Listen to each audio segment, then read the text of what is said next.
Nossa, gente, desculpa, de repente Pronto. caiu. Que bom que voltou, tava aflita. Bom, eu estava contando para vocês a história dos cinco cegos e o elefante. Nós somos esses cinco cegos. E daí o que acontece é que cada um de nós acaba acreditando que o pedacinho que tá vendo da realidade é o elefante. E daí o que acontece é que o mundo fica dividido em certo e errado. E essa divisão é uma divisão muito egocentrada.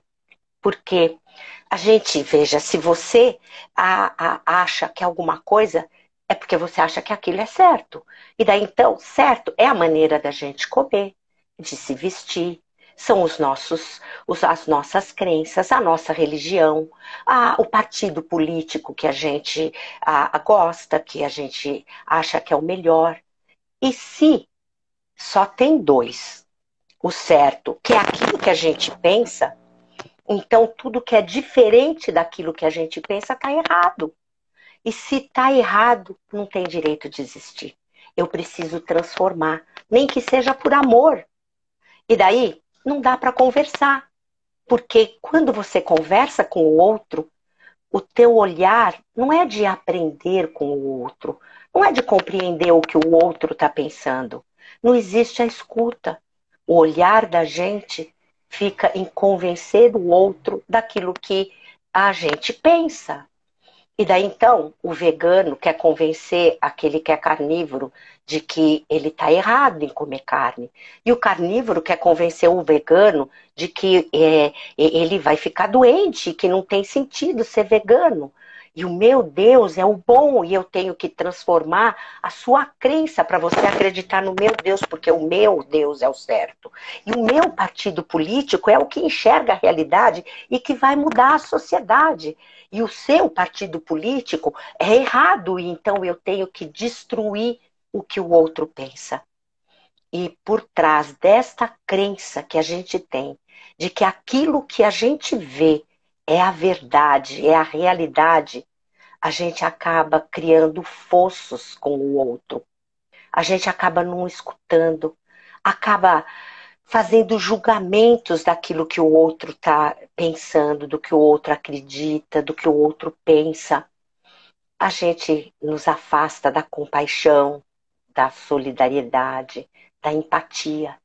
Enquanto a gente dividir o mundo em certo e errado, a gente não consegue fazer conexões verdadeiras. Diferente de você compreender que você só vê um pedacinho da realidade e que o outro está vendo outro pedaço da realidade. Ele não está errado, ele está vendo o rabo enquanto você está segurando a tromba, e o outro está vendo o dorso enquanto você segura a pata. E daí o que acontece? Se você consegue compreender isso, você vai ver que o outro que pensa diferente de você, ele é o seu grande expansor, o seu grande libertador, porque é ele que vai fazer com que você possa enxergar aquilo que você não é capaz de ver sozinho. E daí, a hora que você for conversar com ele que pensa diferente, você vai escutar com muito cuidado, com muita curiosidade, com muita empatia, porque ele é a sua chance de libertação. Ele é a sua chance de compreender mais pedaços desse elefante e de conhecer um pouco mais da realidade. Então, uma outra coisa que a gente precisa para conseguir conviver melhor é abandonar esse olhar que a gente tem de que o mundo está organizado em certo e errado, de que certo é o que a gente pensa são os nossos valores e, portanto, tudo que é diferente disso não tem valor, está errado e, portanto, precisa mudar e precisa ser destruído. Se vocês pararem para pensar só com essa ideia, quantas e quantas brigas. Eu vejo hoje brigas em família, pessoas que se desentendem por causa de política, por causa de religião, de time de futebol, porque não conseguem compreender que o outro, que é diferente, é só diferente. E ele é a sua grande libertação, não é? Portanto, para a gente conseguir criar um novo mundo, a gente precisa também de enxergar de outra forma e de perceber a nossa limitação, porque daí a gente pode enxergar o outro de outra maneira, não é? Talvez vocês estejam então pensando, quer dizer que não tem mais certo e errado? Mas tem coisas erradas. As crianças e as pessoas fazem coisas erradas. Então eu terei que aceitar tudo, não tem mais regra, então vai ser o caos. Bem, não é bem assim. Não é isto que eu estou dizendo. Estou dizendo que a gente pode mudar a maneira como a gente olha. E para isso, então, a primeira coisa que a gente precisa é perceber que a nossa fala, ela precisa de se transformar de avaliação em observação. Eu posso olhar, por exemplo, uma imagem de um homem, imagine um homem deitado de costas na cama, largadão, e perto dele um monte de roupas no chão. Isto é uma observação. Eu estou descrevendo uma cena. Só que a gente olha e quantas vezes a gente diz um bêbado, vagabundo e desorganizado. Quando a gente olha esta imagem e a gente diz isso, a gente não está fazendo uma observação. A gente está fazendo uma avaliação. A observação é uma expressão objetiva do fato. A avaliação é uma expressão do que nós vemos, que nos toca, que está tocado dentro de nós. Que está dentro de nós, ela não está no objeto. Ela está entre nós e o objeto. Essa avaliação, ela pode ser uma avaliação que vai para um juízo de valor. Quando a gente vê as coisas positivas. Não é? Quando você diz, a sua honestidade me fez rever conceitos, ou eu sinto paz quando ouço ele cantando.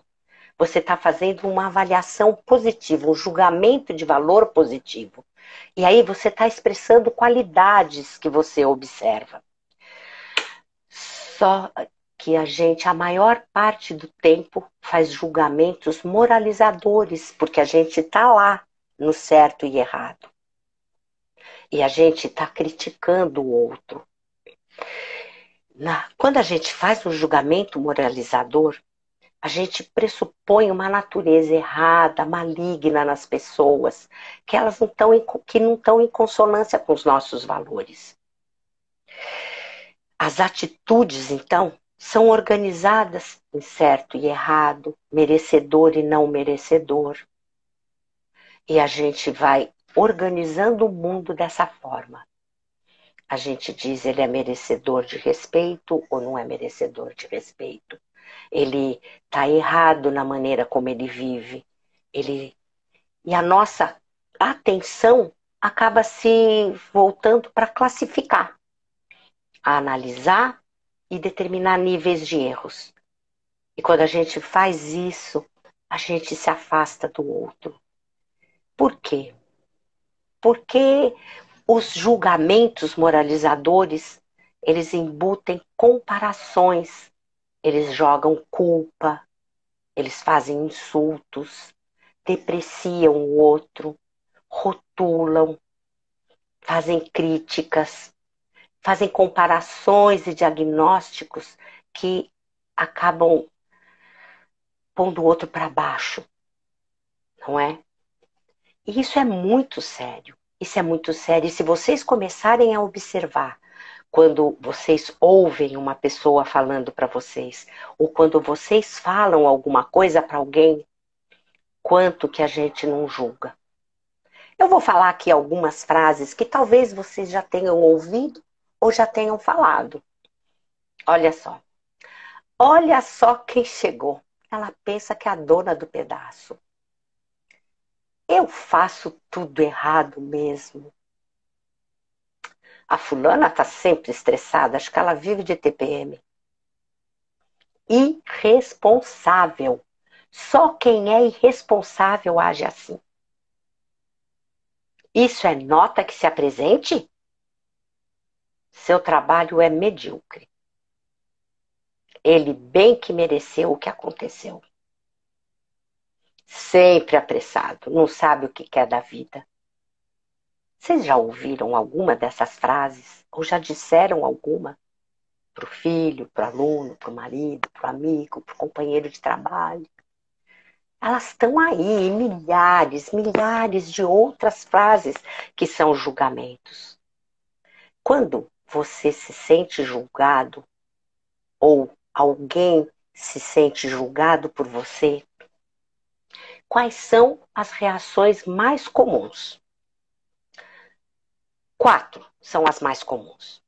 A pessoa se defende, porque ela se sente atacada. Quando ela é criticada, você está mexendo com o íntimo dela. Ninguém gosta de ser julgado dessa forma, não é? E daí ela se defende. E daí, então, o marido, né, a mulher fala para o marido: você é um desorganizado, você não ajuda em nada, eu que faço tudo. E daí o marido fala: ah, é? E você que naquele dia fez não sei o quê? E daí fica aquele bate-boca onde um acusa o outro. Eu falo, né? Às vezes, a pessoa, ao invés de acusar o outro, a hora que se sente julgada, ela se defende. E aí, então, o marido fala: mas que casa desorganizada. Ou então você fala para o aluno: você nunca faz a lição. E ele fala: mas é que eu tive problema, porque na minha casa estava acontecendo não sei o quê, porque eu não sei o quê. E daí ele fica falando desculpas, dizendo razões para ter agido daquela maneira que possam justificar se defendendo daquilo que foi colocado para ele, que foi julgado. Às vezes, a pessoa, quando ela é julgada, ela se afasta. Ela nem acusa, nem se defende, mas ela vai embora. Quantas vezes a gente foge na rodinha de alguém que tem essa atitude? A gente prefere ficar sozinho ou ir para outro lugar. E quantas vezes as pessoas se afastam de nós porque a gente está julgando elas e elas não querem ser vistas dessa maneira. E tem o pior de tudo, que às vezes a pessoa aceita o julgamento e ela começa dentro dela a falar: ah, é verdade, eu sou mesmo porcaria, eu não dou conta mesmo de nada, eu faço tudo errado, eu não sou mesmo legal. E isso é terrível, porque todas essas formas, né, de reação diante do julgamento, especialmente essa última, ela mexe muito com a nossa autoimagem. Ela faz com que a gente se veja menos. E isso é muito sério. Então, para a gente poder aprender a conviver, a gente precisa sair desse lugar de achar que a gente é dono da verdade, que aquilo que a gente pensa e que a gente acredita é a única maneira de pensar e que as outras não têm valor. E ao sair desse lugar, a gente pode construir uma autoimagem que seja positiva e não negativa. A autoimagem e eu poderia falar horas sobre isso, é a forma como a gente se vê no mundo. A imagem que você tem de si mesmo é que vai determinar tudo na sua vida. Depende de como você se vê, é como você se sente para agir, é como você se aproxima das outras pessoas, é como você imagina que a outra pessoa vai se aproximar de você. É dessa autoimagem que depende o seu projeto de vida. É dessa autoimagem que depende, inclusive, a aprendizagem. Eu sou psicopedagoga. Eu trabalho com crianças e jovens com dificuldade de aprendizagem há mais de 30 anos. Raras as crianças que têm problemas de aprendizagem porque tem alguma limitação do ponto de vista cognitivo.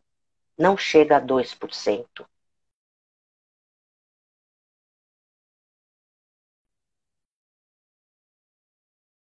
Comportamento em sala de aula que não conseguem aprender tem por trás questões emocionais. E essa, a grande polo de onde essas questões emocionais nascem é da imagem que eles têm de si mesmos. Eu, quem sabe um dia possa conversar com vocês para vocês entenderem estas crianças e perceberem o quanto que a maneira como nós adultos lidamos com eles vai construir uma imagem positiva ou negativa de si mesmo. E essa imagem, positiva ou negativa, vai determinar a forma de quem eles serão. Olha o tamanho do nosso poder e da nossa responsabilidade. A nossa atitude é essencial nessa construção do outro, qualquer que seja esse outro, especialmente o nosso filho, o nosso aluno, porque as crianças, elas não têm ideia de quem elas são. Elas são aquilo que ela escuta da nossa boca, aquilo que o nosso corpo transmite para elas. Então, é muito importante que a gente ajude, não é? As nossas crianças e os nossos jovens a construírem uma imagem positiva. Porque quando eles constroem uma autoimagem negativa, eles se sentem inseguros.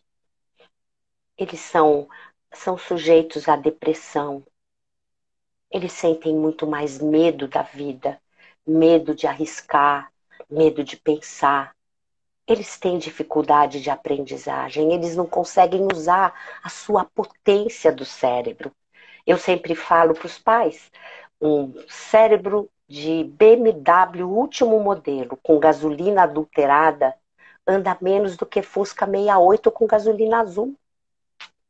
Então, não adianta ter toda a inteligência do mundo se você não está acreditando em si mesmo. Se você acha que você é incompetente. Quando a imagem está negativa, o nosso projeto de vida é reduzido. Como é que eu vou imaginar que eu vou fazer coisas bacanas se eu acho que eu sou um porcaria? Estas crianças que estão com a autoimagem negativa são as mais frágeis do ponto de vista emocional. E, portanto, são os jovens mais sujeitos a drogas, a alcoolismo, a se aproximar de amigos indesejáveis e tantas outras coisas. E como, não é, que a gente gera a autoestima rebaixada, né? A autoimagem negativa. Olha frases, não é? Já tô pegando cinto. Depois não diga que eu não te avisei. Ou já disse que não é para fazer desse jeito. Se você fizer assim, você vai levar um castigo. Quando você fala assim, você está gerando medo no outro. Às vezes, a gente diz, João, desrespeitando novamente o seu colega, pode sair da sala e conversar com a coordenação. Quando a gente fala assim, a gente está trabalhando por exclusão. Às vezes a gente diz, João, eu já não disse que é feio bater no seu irmão? Criança boazinha e educada não faz assim. Pede desculpas para ele. A gente está lidando com culpa a hora que lida dessa forma. Todas estas formas de lidar, né? Quando você trabalha pelo medo, quando você trabalha pela exclusão, quando você corrige pela culpa, você está gerando uma imagem negativa. E há tantas outras formas. Todas elas, observem, têm um ponto em comum. E é isso que eu quero que vocês percebam. Todas estão olhando para a atitude. E não para aquilo que está dentro da criança. Em todas elas houve um julgamento e uma condenação dessa atitude. O sujeito que fez a ação, ele não foi ouvido.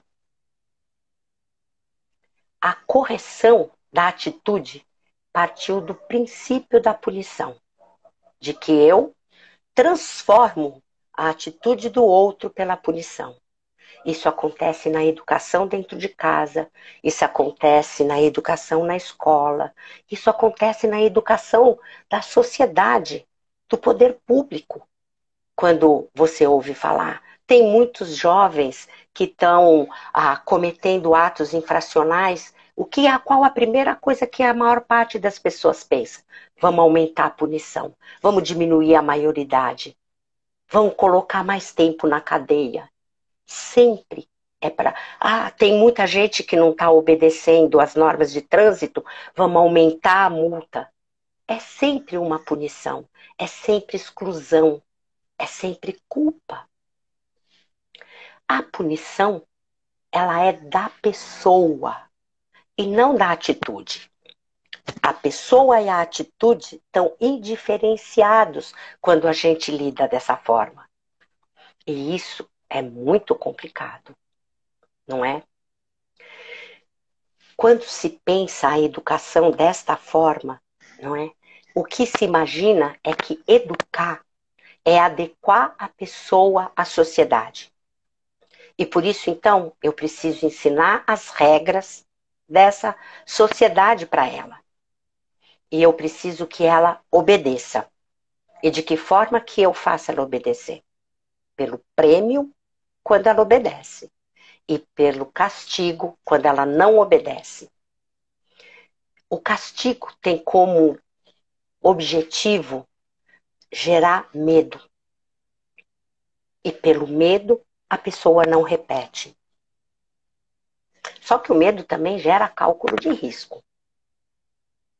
Às vezes ele gera o vou ficar dentro de si, às vezes ele gera revolta e às vezes ele gera cálculo de risco. Quem na adolescência não queria muito fazer alguma coisa que os pais proibiam, e daí a gente pensa, qual a chance da minha mãe ou do meu pai me pegar? E se me pegar, qual o castigo que vai levar? Vale a pena, vou correr o risco. É o que faz, por exemplo, o motorista no farol. Quando ele não tem autonomia dentro de si, porque essa educação gera heteronomia. Você obedece de fora para dentro e não de dentro para fora. O que acontece? O motorista que foi educado assim, ele olha, não tem radar e não tem guarda, passa no vermelho. É o profissional que, quando ninguém está vigiando, ele entra na rede social em vez de fazer o trabalho dele. Essa educação pela culpa, pela punição, pelo medo, é uma educação que gera heteronomia. E daí o que acontece é que você precisa passar o tempo inteiro vigiando e punindo, vigiando e punindo. E você cria seres heterônomos, medrosos, e que não conseguem compreender a verdadeira razão de fazer as coisas. Essa educação, né, ela gera insegurança, autoimagem negativa, essa moral de heteronomia que precisa de controle e uma reprodução da punição como forma de obter as coisas e de resolver o conflito nas relações interpessoais. E, em consequência, essa nossa sociedade violenta. Para a gente poder mudar, é preciso trocar as lentes. É preciso olhar de outra perspectiva. A gente precisa entender que toda ação é a externalização de um sentimento ou de um pensamento que está dentro da gente. Se eu não mudo o pensamento, se eu não mudo o sentimento, a atitude vai se repetir. Por isso que vocês têm que ficar dizendo 10 vezes a mesma coisa. E o outro não muda. Porque ele é aquilo que gera a atitude dele e continua lá. Portanto, trocar a lente significa a gente compreender isso, que a correção, ela precisa transformar o pensamento e o sentimento, e não a atitude. Porque quando você muda o pensamento e o sentimento, a atitude muda. E é isso que eu vou propor para vocês. Que a gente mude o foco. Porque a hora que a gente conseguir mudar esse foco, a gente consegue mudar a forma como educa. E mudando a forma como a gente educa, a gente pode mudar o mundo. Eu vou contar outra história. Vocês já viram que eu gosto de contar história, né? Tem uma tribo na África que, quando uma pessoa comete um erro, faz alguma coisa que a tribo acha que ela não deveria ter feito, eles acreditam que ela fez isso porque ela se afastou da sua essência. E daí, eles acham que para ela deixar de fazer aquilo, ela precisa reencontrar a verdadeira essência dela. E daí, então, eles colocam essa pessoa durante 2 dias no centro da aldeia. E todas as pessoas passam por eles, por ela, né? Por essa pessoa que errou. E diz alguma coisa que ela fez de bom, alguma coisa que ela é de bom, para que ela relembre quem ela é. E ela, com isso, possa voltar a si mesma e ser e transformar a sua atitude. É lindo isso, não é? É lindo. E é isso que eu quero propor. A gente precisa separar a pessoa da atitude.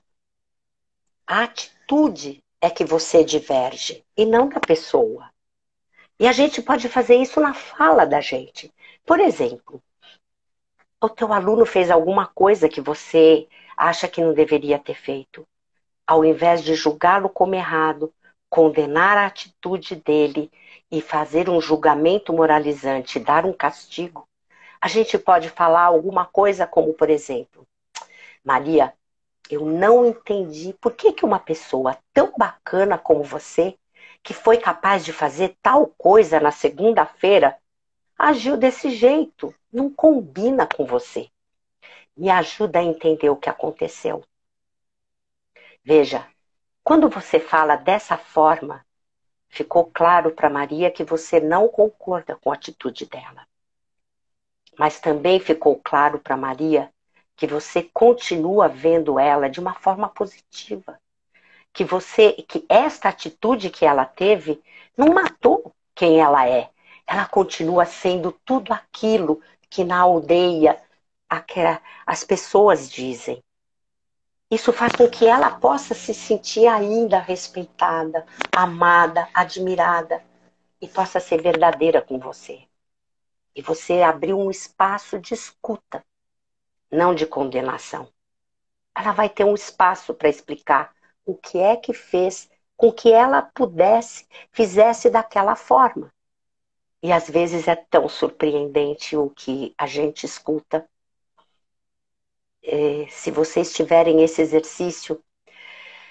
Ai, nossa, eu trabalhei num projeto social onde eu cuidava de 340 crianças e jovens. E quando eu os escutava, nossa, eu me surpreendia. Era muito aquilo que eu ouvia. Vejam a diferença entre esses dois diálogos. Posso subir na árvore? Pode. Tô com medo. Ah, não. Peraí. Posso subir na árvore? Não. É perigoso. Mas eu quero. Deixa, vai. Eu já disse que não. Você vai cair e se machucar. Não caio, eu consigo. Quem sobe em árvore é macaco. Gente anda no chão. Não insista, eu já disse que não. Agora escutem esse. Posso subir na árvore? Pode. Tô com medo. Vai com medo mesmo. Se tiver alguma dúvida, eu te ajudo. Será que eu consigo? E se eu cair? Consegue. E se você cair, eu tô aqui embaixo e te seguro. Mas você não vai cair. Pode ir. Esta criança do primeiro diálogo é uma criança que vai ficar duvidando da própria capacidade. A segunda, ela vai acreditar em si mesma.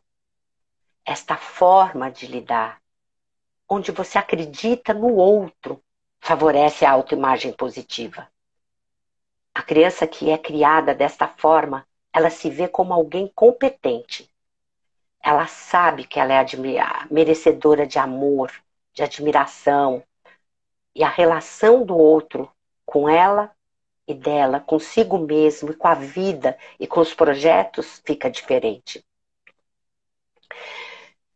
Por isso, a gente precisa sempre pensar: eu estou cuidando da atitude ou eu estou cuidando do sentimento e do pensamento? Tem mais uma história que eu quero compartilhar com vocês, que eu amo. Eu penso nela todos os dias antes de tomar qualquer atitude. Que é a história dos dois pescadores que estavam na beira do rio, pescando calmamente, quando eles viram duas crianças afogando. Eles jogam a vara, se jogam no rio, nadam, nadam, cada um consegue pegar uma criança e eles nadam de volta cansados, mas muito felizes porque eles conseguiram salvar as crianças. Quando eles colocam elas a salvo e sentam para pescar de novo, eles olham e tinha 4 crianças afogando. Eles cansados pulam no rio, nadam, nadam, cada um consegue pegar uma criança. E eles voltam exaustos para a margem e tristes, porque eles tinham perdido 2 crianças. Quando eles vão sentar de novo para pescar, eles olham e tinha 6 crianças. Aí um deles pula no rio, começa a nadar, e o outro vira as costas e começa a andar. Aí o que pulou no rio grita: mas fulano, você vai pular no rio para salvar as crianças? E ele diz: não, eu vou andar até a nascente para ver de onde elas caem. É isso que eu estou querendo dizer para vocês. Quando a gente lida com a atitude, as crianças continuam caindo. A gente precisa subir o rio. A gente precisa entender o que gerou na criança aquela atitude, o que gerou no meu marido, o que gerou na minha colega a atitude que ela teve, para que eu possa estabelecer uma conexão e ela possa se sentir ouvida. E a partir dali, sem o julgamento, a relação possa acontecer. Normalmente, por exemplo, quando a mãe vê o filho bater, o irmão bater no outro, ela passa um sermão, diz que ele precisa respeitar, manda pedir desculpas e ir no quarto para pensar.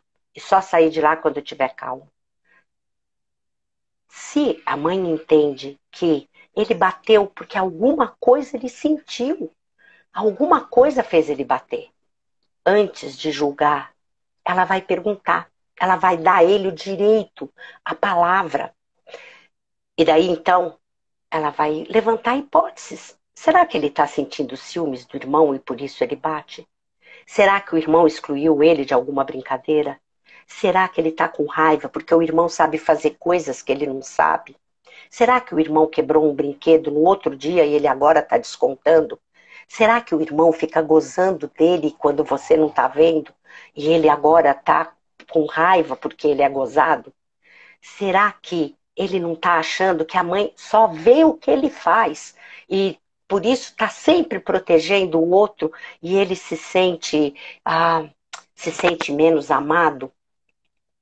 Se a mãe percebe que existe um sentimento por trás daquele tapa, ela vai abrir um espaço de diálogo para entender o que é que esse filho, que levou esse filho a bater, ou esse aluno a agir daquela forma. E daí então ela faz um diálogo do tipo assim: João, o que aconteceu para você bater no seu irmão? Aí ele diz: ele é um burro, eu detesto ele. Você tá com muita raiva dele, né, João? Tô, eu quero que ele morra. E o que ele fez que te deixou tão bravo? O idiota nunca me deixa brincar com ele. Você está me dizendo que ele sempre te exclui da brincadeira, é isso? É. E o que você quis dizer para ele quando você bateu? Eu disse que eu tô com raiva porque eu quero que ele brinque comigo e ele não brinca. E você acha que ele entendeu que você queria brincar com ele quando você bateu? Pensa. Não. Será que se você disser de outro jeito, ele vai conseguir entender? De que outro jeito você podia fazer? Eu posso falar. É uma boa estratégia. Vamos lá, perto dele, que eu acho que vocês têm muito para conversar. Veja, essa mãe não julgou a atitude. Essa mãe deu espaço de escuta. Ela acolheu o sentimento dele. E ela propôs uma outra estratégia para ele lidar com esse sentimento. Ele aprendeu muitas coisas nessa conversa. Ele aprendeu que a expressão do sentimento dele é que foi corrigida, e não a atitude. A mãe diferenciou a pessoa e a ação. A criança aprendeu que quando ela se sente rejeitada, ela tem raiva. Ela conheceu a si mesma. Ela soube que ela expressa a raiva dela batendo. Não houve uma censura do ato, não houve julgamento, não houve punição, não houve culpabilização. Mas ele descobriu que há formas melhores de lidar com o sentimento dele de conseguir as coisas que ele quer do que aquela forma que ele conhece. E porque esta forma é mais eficiente, ele vai começar a usar em outras situações. Ele aprendeu que falar para o outro o que a gente quer e o que a gente sente pode não ser ameaçador. Quantas vezes a gente não diz o que sente porque a gente tem medo, não é? A autoestima do João ficou preservada. E ele agora vai passar a usar o diálogo como uma forma de lidar com os seus sentimentos e com os seus conflitos, e não a violência. A educação emocional, ela é essencial para a convivência respeitosa. Quanto a gente não olha para os próprios sentimentos e quantas vezes a gente extravasa eles de uma maneira que não é a melhor no sentido de a mais eficiente, a mais adequada. Quantas vezes ela gera afastamento, gera briga, não é? O maior investimento que pais e professores podem fazer na educação do filho não é ensinar regra, é ensinar essa criança a se conhecer, é ensinar essa criança a reconhecer seus sentimentos, a saber como lidar com eles de uma maneira mais adequada do que essa que a sociedade em geral ensina pra gente, que é de se vingar, que é de bater, não é? Quando eles aprendem, muda a forma como você convive. Eu tô vendo que eu já passei aqui 1 hora. Provavelmente vai cair de novo, eu não sei. Se cair, a gente entra outra vez, tá bom? É importante estabelecer também relações de confiança. E elas são constituídas quando a gente percebe que o que é bom pra gente tem que ser bom para todos. Não basta ser bom só pra gente. E que a gente pertence a um ecossistema de relações. E que é preciso de ser muito verdadeiro, transparente, muito a gente mesmo, para que essa relação de confiança exista. Quantas vezes a gente não se sente num ambiente de confiança? Isso gera maledicências, desconfiança, sentimento de injustiça, de não pertencimento, fofoca, isolamento, falta de comprometimento. E às vezes a gente não entende por que que o outro se afasta da gente. Ou a gente não quer mais estar naquele lugar. Então, também a gente criar relações de confiança é essencial para que a gente possa construir um espaço de harmonia. E isso está no nosso poder. A gente pode. É a gente, cada um de nós, que constrói essa relação. para terminar, eu quero contar mais uma história, que eu acho que vocês já devem estar cansadas de me ouvir. É um conto judaico. Ele conta de um homem que queria saber o que era o céu e o que era o inferno. E aí ele sai pelo mundo andando, andando, andando, até que um dia ele chega num lugar assim, ermo, onde tinha uma casa muito grande, e ele entra. E ele encontra um salão grande, com uma mesa enorme, com um banquete servido nessa mesa. E um monte de pessoas ao redor, infelizes, brigando, se agredindo, esquálidas. E ele olha, ele fala, mas por que que elas estão assim, com fome, com tanta comida? E daí ele repara que elas tinham o braço virado para trás. E, portanto, elas tinham a comida, mas elas não conseguiam pegar a comida. Aí ele olha e fala, isto é o inferno. Aí ele entra na outra sala e ele encontra um quadro parecido. Uma mesa enorme, com um banquete servido, um monte de gente feliz, rindo, conversando em harmonia. E daí ele repara que as pessoas têm também o braço virado para trás. E ele fala, mas por que essas estão felizes? E daí ele vê que uma pega a comida e põe na boca da outra. E todos ficam alimentados. E ele fala, este é o céu. Esse conto, ele é muito lindo, porque ele nos fala que essa escolha de trazer para o ambiente onde a gente vive, para a sociedade onde a gente mora, para o espaço do nosso trabalho, para a construção deste mundo, está na nossa mesa, está na nossa mão. E é só a solidariedade e a gratidão é que vão poder construir esse mundo. É só quando a gente pensa que aquilo que a gente sabe tem é que vai ser oferecido para o outro. Que a gente, quando a gente alimenta o outro, a gente também é alimentado por ele. Que quando a gente acolhe o outro, a gente também é acolhido por ele.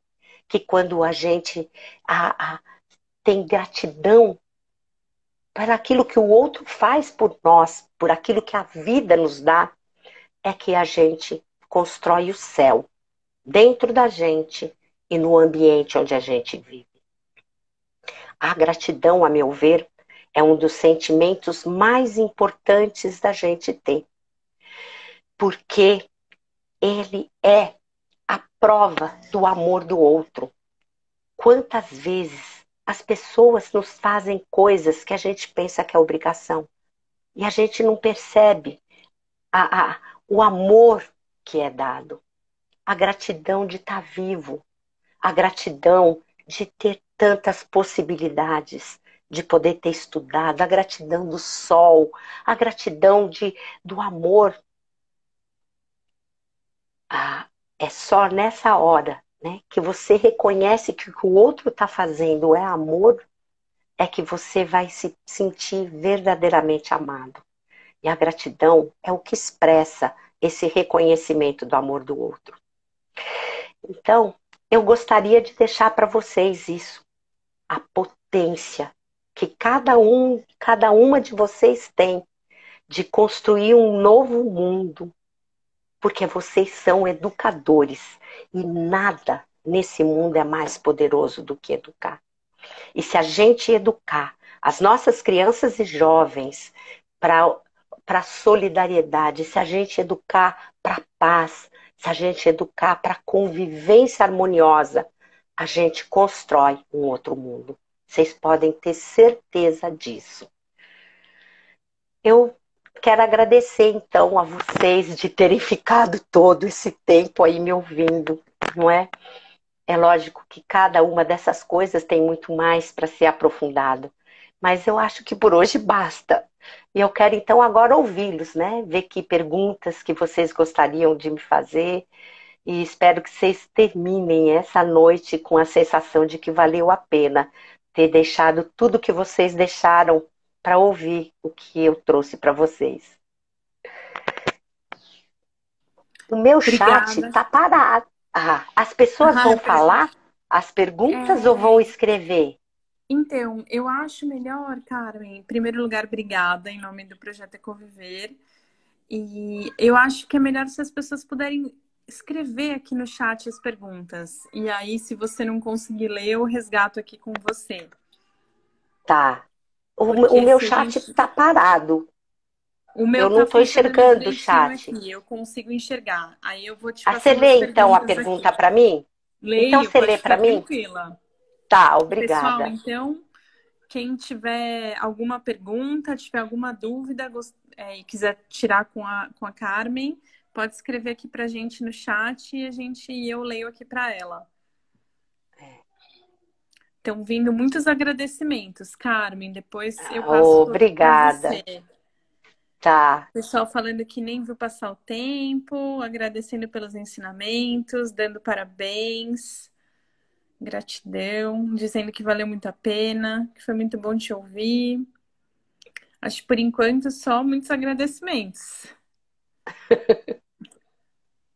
Se você quiser fazer mais algum comentário enquanto a gente vê se chega alguma pergunta. O nome dela é Carmen Silvia Carvalho. Teve uma pessoa que Isso. perguntou a Rica. Coloca aí, por favor, o meu contato, se alguém quiser entrar em contato comigo. O meu telefone é 11 98179 8948. E é telefone e WhatsApp, né? E o meu e-mail é Carmen com N de navio no final. C de casa, T de tatu, Carvalho. Carmen CT Carvalho, @gmail.com. Você conseguiu? Tô digitando aqui. Chegou uma pergunta, inclusive. Espera só um minutinho que eu já Tá. resgato. Aqui, pessoal. Aqui, a Franci perguntou o seguinte: Carmen, você acha que o TDAH está ligado com a questão das experiências e das vivências da infância da criança? Só Que um essa minutinho. pergunta é maravilhosa. E Ah, aí, eu acho que a Fabiana, Wilson Fabiana, perguntou aqui como você chegou a essa linha de reflexão. Então, talvez, como foram as duas perguntas, não sei se você prefere responder todas, tem mais uma aqui da Elizabeth. não, eu prefiro. Fala, é que depois eu esqueço, você vai me lembrando, tá? Tudo bem, a gente Fala. retoma aqui. Perguntando qual a Ah, dica quando voltarem às aulas presenciais em relação aos alunos. tá. Bom, então, primeira pergunta, né, do TDAH. É uma pergunta maravilhosa. Por quê? Quando uma criança está com a autoestima rebaixada, ela manifesta esse sentimento dela com muitas atitudes. Ah, ela fica muito agitada, ela desiste, às vezes ela fica tímida demais, às vezes fica agressiva, porque ela não aguenta a angústia que está dentro dela. E essa angústia, ela é muito próxima do TDAH, em termos de sintomas, entende? E eu passei a minha vida toda brigando demais, demais, porque tem muita criança sendo medicada como se tivesse TDAH, sendo que, na verdade, ela é muito angustiada.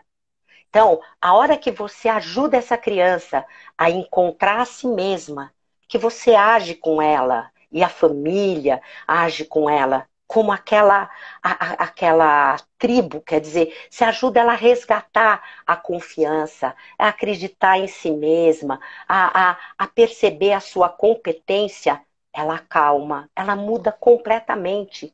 Ela passa a aprender, ela se relaciona de outra maneira, ela, ela muda, ela vira outra criança.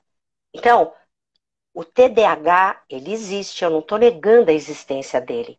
O que eu estou dizendo é que a manifestação do TDAH e da criança angustiada, porque ela está com uma autoestima muito rebaixada, é muito parecido. E tem muito diagnóstico errado.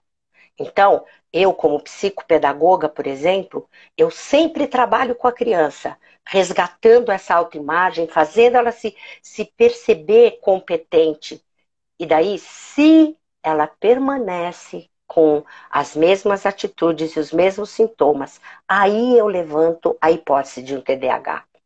Então, é muito bom, obrigada por você ter me feito essa pergunta, para eu poder dar esse esclarecimento, porque é muito fácil confundir. Agora, vocês podem ter certeza que o número de crianças com TDAH é infinitamente menor do que o número de crianças que têm diagnóstico. Então, invistam em fazer essas crianças se encontrarem, em perceberem-se competentes, façam o que puderem, orientem os pais de como eles podem agir com elas, sabe? Para que esta criança possa ser resgatada na sua essência. E aí, então, vocês vão ver como a classe diminui. Quem sabe um dia eu consiga conversar com vocês sobre resolução de conflitos e sobre como agir para essas crianças, além das dicas que eu dei hoje, para que você possa resgatar a autoestima dessas crianças. A outra pergunta é como é que eu cheguei a isso? Ai, nossa, eu estudei muitas coisas, né? Então, assim, eu fiz a mestrado em psicologia e conheci o pensamento das crianças. Eu estudei a teoria do Piaget durante 20 anos. Eu fiz o curso de cultura da paz e tecnologias da convivência. Fiz o curso de mediação de conflitos e a obtenção de consenso, de CNV, de comunicação não violenta, de ética, mais um monte de justiça restaurativa. Eu fiz muitos cursos que foram me ensinando a olhar de uma outra perspectiva, para que a gente possa construir essa cultura da paz. Então, foram muitos cursos, muitas leituras, e uma forma que eu acho que tem a ver com aquilo que eu sempre acreditei. E muitas experiências, muitas experiências com as crianças, em projetos sociais que eu trabalhei e trabalho ainda hoje, né? Aí a terceira pergunta era qual mesmo? Eu esqueci a terceira. Carmen, a terceira pergunta é se você dá alguma dica para o retorno às aulas presenciais. E teve mais uma pessoa que perguntou também se as histórias que você contou estão Ah, reunidas em algum livro. não. Eu vou começar pelas histórias. Não, elas não estão reunidas. Essa dos Cinco Cegos e o Elefante, eu li quando eu era criança, numa enciclopédia que não existe mais, chamada Mundo da Criança. A história dos pescadores, eu li na internet, é de autor desconhecido, eu não tenho a menor ideia quem que fez essa história. A história da tribo indígena chama que é a Sauabona, que eles chamam. Essa é uma história famosa, essa você encontra na internet, se você colocar Sauabona. A história, qual outra que eu contei? A história do conto judaico, eu li num livro de contos para você pensar, né? Então, cada uma veio de um lugar diferente, não tem nem, não estão reunidas em um lugar. Agora, quando as crianças vierem, elas virão cheias de desejo de conviver. Eu tenho um netinho de 5 anos de idade que a escola fechou, onde ele estudava, e daí a minha filha perguntou para ele, Gu, como você quer que seja a escola para onde você vai, a nova escola? E ele falou, mãe, eu quero que tenha amigo. Só isso. Então eles vêm cheios de vontade de conviver. E eles vêm cheios de energia de terem ficado muito trancados dentro de casa. Então, a dica que eu dou é: acolham, deem espaços para eles conversarem, valorizem as crianças, escutem. Eu acho que a escuta é uma das coisas que a gente menos pratica. Nós, professores, falamos demais e a gente escuta de menos. tá? Quando a gente escuta, as coisas mudam tanto. Eu vou contar mais uma história, então, para vocês. Ah, desse projeto onde eu trabalhei, né? Eu tenho muitas histórias. Aliás, eu escrevi um capítulo para um livro que vai ser lançado em outubro, que é de mediação de conflitos. O título do meu capítulo é A Arte de Conviver, Mediando Conflitos na Escola, né? Que então eu conto as histórias, algumas histórias, né? Só poucas, que eu vivi nesse projeto social. Ah, e aí, escutar as crianças é uma coisa que faz toda a diferença quando você consegue. Então, eu vou contar uma história, por exemplo, de escuta, que é absolutamente surpreendente. Tinha dois meninos de 7 anos, e um deles estava sempre batendo no outro, sempre irritando, sempre provocando. Era terrível. Um dia, esse daí, que sempre batia, brigou com ele na perua, que levava eles lá do projeto para a escola, né, trazendo da escola para o projeto, e daí o cara da perua levou, eu era coordenadora pedagógica do projeto, levou para conversar comigo. E daí eles entraram e eles já estavam acostumados com a maneira que eu tinha de lidar. E eu perguntei, eu falei para eles, eu quero saber o que foi que aconteceu. E pedi para aquele que bateu começar contando. E daí então ele olhou bem nos olhos do outro e falou: eu fico batendo e brigando em você porque eu tenho muita, muita raiva de você. Porque quando a gente tinha 5 anos, você e o Beltrano me seguraram, você para o Ciclano bater em mim.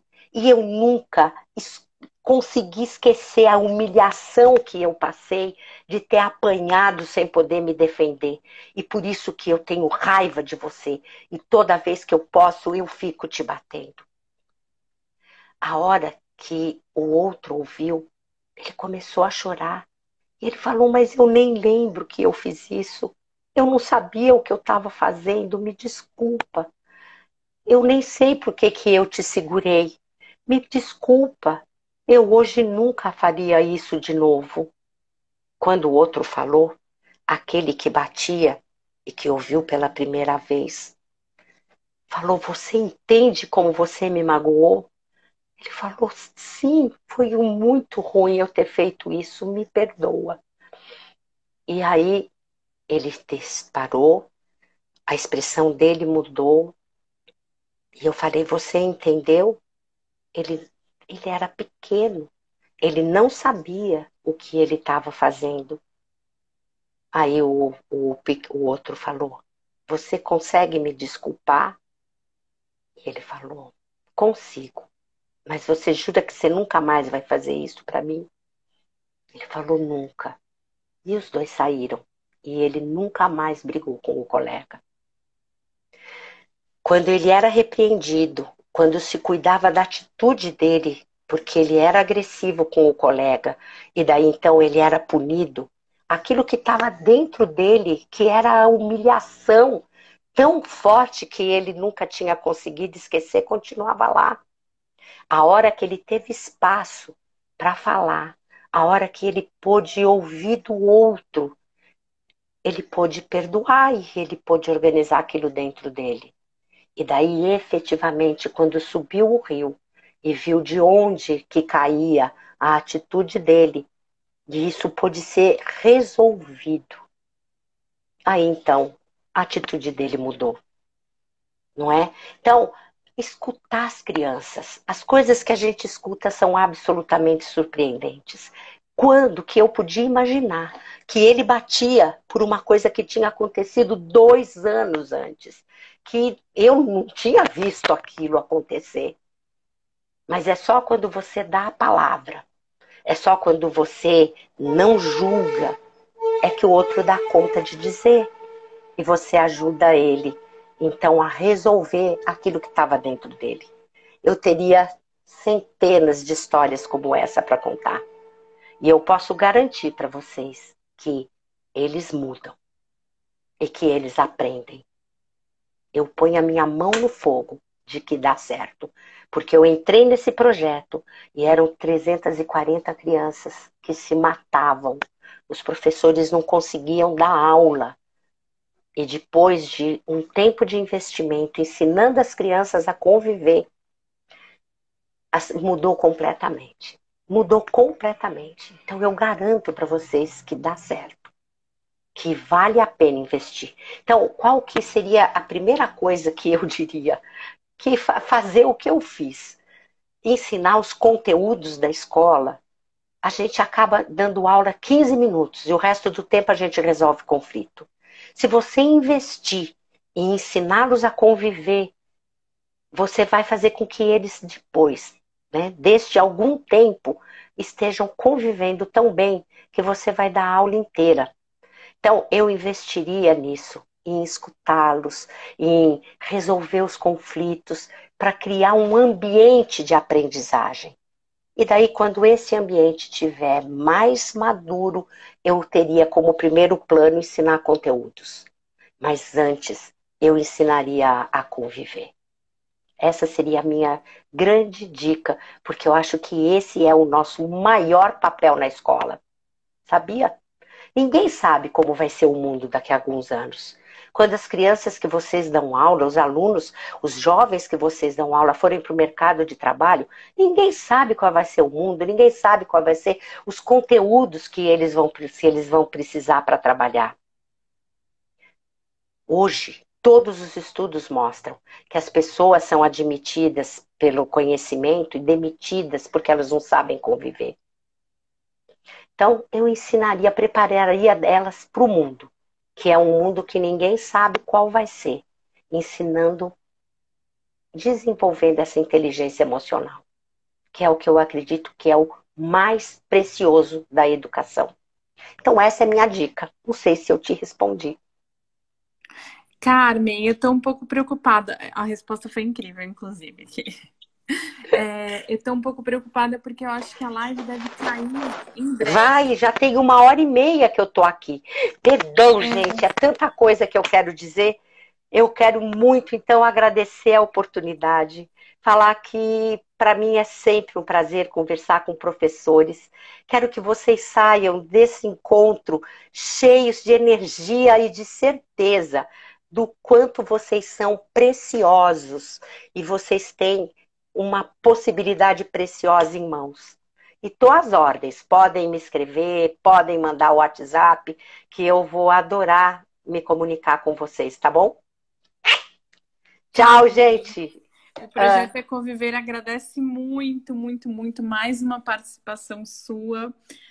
Queria avisar também para as pessoas que a gente vai deixar essa live gravada no canal do É Conviver no YouTube e vamos, enfim, divulgar o link nas nossas redes sociais. E se alguma pergunta, se vocês tiverem perguntas que não puderam ser respondidas, a gente pode recebê-las e mandar para você, Carmen, por favor? Pode, claro, com certeza. Então tá Pode ótimo. sim. Então vocês podem entrar em contato com a Carmen naqueles contatos que ela deixou. Se perderam os contatos, escrevam pra gente e a gente passa para vocês de novo. E também podem encaminhar as perguntas e a gente repassa para Carmen, tá bom? Muito obrigada, pessoal. Tchau, gente. Coraçãozinho. Obrigada a todo mundo. Boa noite. Boa noite, Boa Carmen. noite. Boa Tchau, noite. tchau.